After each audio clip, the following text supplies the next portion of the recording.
చాలా ఉన్నాయి. దావోస్కి వెళ్ళి ఏం చేస్తున్నారు? అసలు మీకు పరిశ్రమ అంటే ఏందో తెలియదు. మీకు జగన్మోహన్ రెడ్డి గారు ముఖ్యమంత్రిగా ఉన్నప్పుడు పరిశ్రమలు ఏందో తెలుసా? చేపలు, కోళ్ళు, ఇవి అవి పీతలు, ఇంకా రాయలసీమలు అవి కూడా ఉండవు. 3 రాజధాని పేరు మీద మీరు విడగొట్టడము, చెడగొట్టడము, కూల్చివేయడాలు, ఇవి తప్ప మీ ప్రభుత్వంలో ఏమైనా చేసినారా? నిన్న మొన్న ఆలగడ్డలో ఎప్పుడు లేని 2 ఆడిముత్యాలు కనపడినారబ్బా.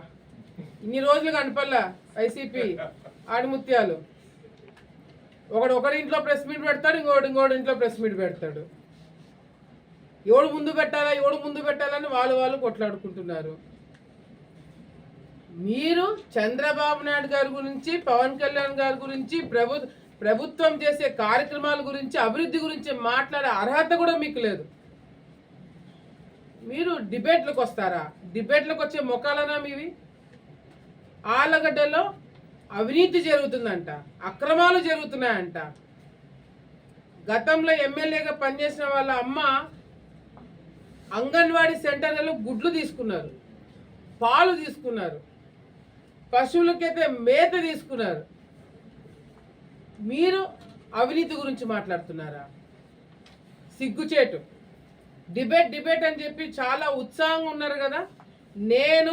మీరు ఆలగడ్డలో నేను వచ్చిన అధికారంలో మేము వచ్చిన తర్వాత, నేను ఎమ్మెల్యే అయిన తర్వాత అవినీతి కానీ అక్రమాలు కానీ ప్రూఫ్లతో, ఆధారాలతో సహా చూపిస్తారంట. నేను డిబేట్కి రెడీ. రేపు సాయంత్రము ఎవరైతే డిబేట్ కావాలని చెప్పి మొత్తుకుంటున్నారో అదే వైసీపీ నాయకులకి నేను హెచ్చరిస్తున్నాను. రేపు సాయంత్రము ఎవడైతే ప్రెస్ మీట్ పెట్టి డిబేట్కి రెడీ అన్నారో వాడింట్లోనే నేను డిబేట్కి వస్తున్నాను. కార్యకర్తలు అందరూ వస్తారు. నిజంగంటే నీకు చిత్తశుద్ధి ఉంటే, నిజంగంటే నీ మాట మీద నువ్వు ఉండగలుగుతుంటే, వైసీపీ అందరికీ చెప్తున్నా, ఆడొక్కడికే కాదు, ఎమ్మెల్యేతో సహా ఎవరైతే అవినీతి జరుగుతుంది, ఎమ్మెల్యేలు చాలా అక్రమాలు చేస్తున్నారని చెప్పి మాట్లాడుతున్నారో, నేను డిబేట్కి రెడీ. రేపు సాయంత్రము మీ ఇళ్ళకి వస్తున్నాము. కార్యకర్తలు, జన సైనికులు అందరం కూడా మీ ఇళ్ళ కాడికి వచ్చి డిబేట్లు కూర్చుంటున్నాము. మీరు వద్దన్నా కూర్చుంటాం. లేదు మీకు డిబేట్లకు మేము ఇళ్ళ కాడికి రావద్దు, పోలీసులు ఎవరు రారు. పోలీసులు ఎవరు వచ్చి మిమ్మల్ని అడ్డుకోరు, మిమ్మల్ని ఇళ్ళ నుంచి పంపించరు. మీ ఇళ్ళలో మీరు కూర్చుంటారు. కుర్చీలు ఒకటి పెట్టండి, అది కూడా కావాలంటే నేను పంపిస్తాను. మీడియా మిత్రులు వస్తారు, వచ్చి డిబేట్కి మేము కూర్చుంటాం. మమ్మల్ని ఎదుర్కొనే సత్తా, ధైర్యం మీకు ఉంటే కూర్చున్నాడు డిబేట్కి. మిగతా దానిలకు కాదు, డిబేట్కి మాత్రమే రమ్మంటున్నారు. సో డిబేట్కి మేము రెడీ.